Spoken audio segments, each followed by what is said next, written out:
Hi everyone, welcome to the week 10 update of the training plan. I've only got 3 weeks to go now, which I'm sure you're well aware of and you're getting pretty excited now. We're back after a recovery week this week. I'm going to keep the briefing pretty brief this week, or the summary pretty brief this week, and I'm also going to upload a nutrition video and a nutrition and hydration strategy video after this to watch as well if you're interested. So firstly, what I want to say is it's pretty there's nothing sort of too different during this week, but what I would recommend probably doing is doing a brick run on Tuesday if you have time. So you've got a speed work on the bike, and then I would go straight into that easy run off the bike just to get used to it. The brick run is really just to get used to getting into a rhythm straight off the bike, and then once you've settled into that, just you can work your way up to race pace if you want to. Otherwise, just keep a lid on it and just back it right off and keep it relatively easy. I'll leave that one up to you, but feel free to shoot through any questions around brick runs if you want to. The other thing is I would recommend doing one of the swims, probably either of the easy endurance swims on Wednesday or Friday, open water. So just to get you used to being in open water. It doesn't have to be fresh water, but it'd be better if it was, because the venue is going to be freshwater. So yeah, I'd recommend that. And the other thing I was going to say is on Sunday, what I've scheduled in is a longer run day, but you'll notice that it's an hour and a half in the morning, according to the instructions. And then later on in the day, if you're feeling like you're well under control during the morning run, you're feeling pretty good, you're not really sore, you're not really tired, a bit of soreness and a bit of tiredness is okay. But if you are, then I would recommend you do a second run later in the day as well. That's it is to get you running when you are a little bit more tired, just so to get used to what you'll probably be experiencing on race day. But certainly not really exhausted. You don't want to do it if you're really exhausted, and you don't want to do it if you're really sore either. So see how you go. I'll also invite you, if you want to, contact me between doing the longer run and the shorter run in the afternoon, just to get a feel if whether you should be doing that run or not. So yeah, feel free to do that. Yeah, so as I said, I'm going to be now rolling this into a nutrition and hydration video that I did for a group of athletes who are doing Ironman Busselton, WA, in 4 weeks' time, so the week after your race. It's pretty much all applicable to a 70.3 as well. So I hope you find it informative, and I'll also again invite you to put through any questions around nutrition, so that you've really got it, and hydration, so you've really got it dialed in on race day. All right, so have a good week, and I'll talk to you next week. See ya. All right, firstly, what I wanted to start with is I'm going to be talking about specifically what you should be using in a race situation, in terms of nutrition and hydration, but leading into that is what you should be using in a training situation as well, because what you do in the race you should also train with.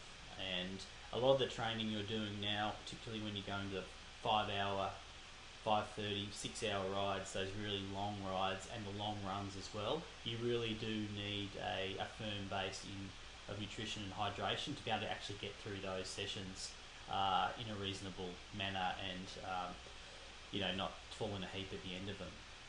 Whereas some of the other workouts you can get away with if they're only an hour, sort of a bit over an hour, that sort of thing. You can get away with sort of messing the nutrition up a bit, but what you could find, and you may have already found, is that on those long rides especially, you can sort of fall in a heap a little bit, sort of around that 4.5, 5 hour mark. You're sort of going alright, and probably if that's happened to you, probably what's happened is you've actually run out of glycogen. So glycogen is the carbohydrate that's stored in your body, which many of you may know, in your muscles. There's a heap in your muscles, probably I think it's around about 400 grams in your muscles. So it's actually stored there, basically glucose molecules all stuck together in your muscles, ready to break down to just fire up and put the power out in your muscles. So that's all over your body, and that needs to be there to actually, to provide that energy. There's also, I think it's around, I was going to double check actually, but it's sort of in the hundreds of grams, maybe less than 200 in your liver as well. And of course it depends on whether you're actually loaded up as well, that's sort of carbo loaded.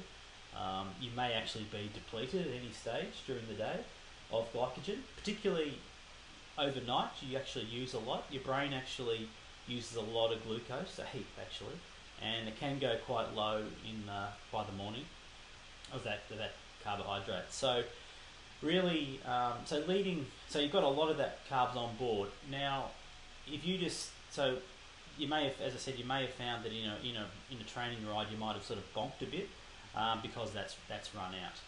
Similarly, in a race situation, you want to make sure that you don't run out of that glycogen.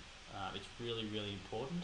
And yeah, if you've heard of people sort of bonking, that's most likely due to that they've just depleted their glycogen out and their muscles can't sort of fire properly. They don't have the right amount of energy. In those cases, you don't suddenly, and you may be thinking, well, why don't you just sort of fall down in a heap on the ground? Well, some people obviously actually do, but some people can sort of keep going, but they're sort of in a pretty bad way. They're probably just sort of continuing on fat stores and burning fat, but that actually burns at a pretty low level and certainly not in high intensity, so you sort of can only rely on that for so long. But basically during a race you'll be using fat stores to a certain extent and mainly glucose burning and keeping you going. So the main goal of using nutrition during a race and during training is to stop that depletion of glycogen. The way you do that, as you probably obviously can see now, is to send in carbohydrates through your mouth into your gut, and it gets absorbed in the small intestine, goes into your blood, and then can replenish the glycogen stores, or it can be used directly by your brain or by the muscles. It actually gets taken up directly. It uses insulin, which is fine when you're racing, but also sometimes it actually gets uptaken without insulin if the muscles really need that glucose. So that's your main goal, is to try and stop that depletion of glycogen. The other big factor for training and racing is hydration as well. Now, your body is largely water. I'm sure you've heard that many times. It must have enough water to function. Your bloodstream in particular holds a lot of water. Your muscles are mainly water as well, or a lot of water. They can't fire, the glucose can't work properly. Nothing can really work properly if you're dehydrated. You don't have that sort of cytoplasmic fluid in your muscles, and you don't have the plasma volume in your bloodstream. For example, if your blood gets really low, or gets low, it doesn't have to be very low, of plasma, your heart has to pump faster and faster and faster to get that sort of the hemoglobin around that supplies the oxygen to your muscles and the glucose as well. It has to work harder and harder and harder. So as you get dehydrated, your heart has to compensate. That, obviously, you probably already realised by now that heart rate is quite a significant factor in your performance. You want to try and keep your heart rate low as possible, especially during the Ironman. And you'll probably notice that a lot of the time I talk about sort of making sure you're in zones or in intensities that keep your heart rate at different levels.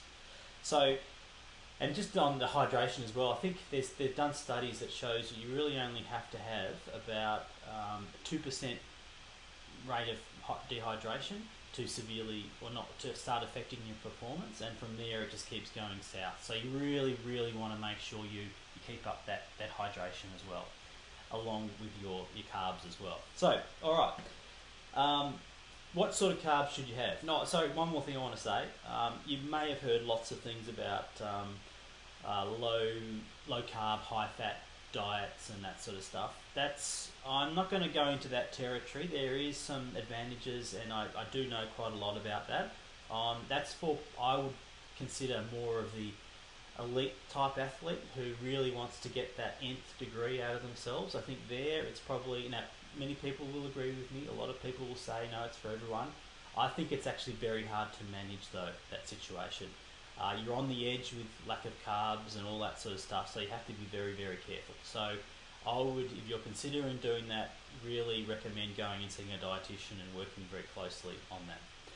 However, almost all well, as far as I know, and I've read, almost all high-fat, low-carb athletes who are training in that way and their diet is mainly like that, they will actually use carbs on race day because that is the number one fuel for your muscles. You can exist on ketones and stuff, but only to a certain level, certainly not at a really high performance level. Again, people will disagree with me, that's fine. I'll move on. Now, what I've done is I've actually got some of the carbs that you'll see out on course. I've got some samples. Pure Nutrition.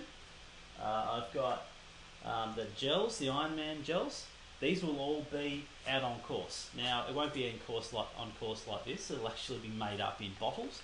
So there's basically for every on the bike, and it'll be made up and then given to you in cups on the run. You'll be able to get some of this on the bike. It'll be in 750ml bottles, and basically, and then the gels will just come as they are. You can grab those as well. That's pretty much the on-course nutrition.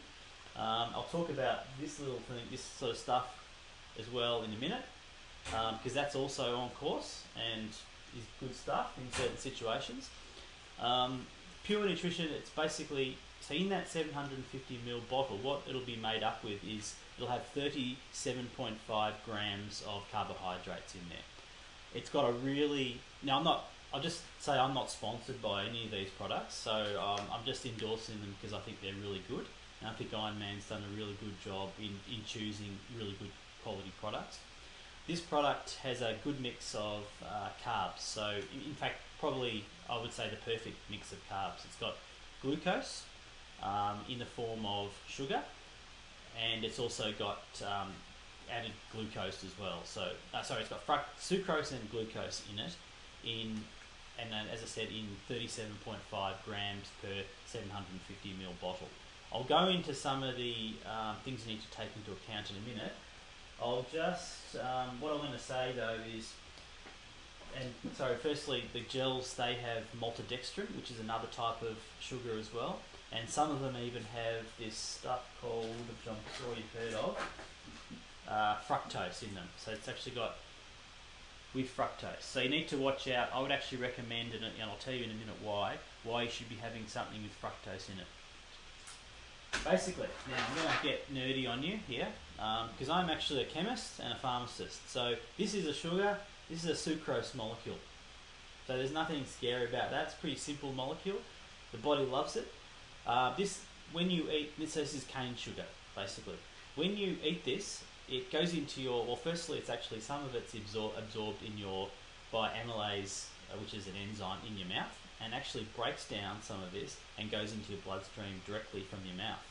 So just one little tip, try and swirl as much of it in your mouth as you can before swallowing it, because it'll actually start the breakdown and some will be absorbed, even bypassing your stomach and your small intestine, so it gets absorbed really fast. Anyway, so this goes into your gut, and in the small intestine it gets broken down by enzymes into a glucose molecule. So that's the simplest sugar you can get, and a fructose molecule, which is another type of simple sugar. The glucose, I've explained, already goes straight into the body. It gets uptaken by receptors in the gut, a special type of receptor, and then goes into the muscles and etc. Gets used. Great sort of fuel. The number one fuel the body likes. Fructose is slightly different. It gets absorbed by, the other thing to say is this actually, you can only absorb so much. Once you have more than about 1 gram per minute of this going into your body, the body sort of says, no, I can't take up anymore, and it just keeps passing it down the small intestine, and you can run into gastrointestinal issues.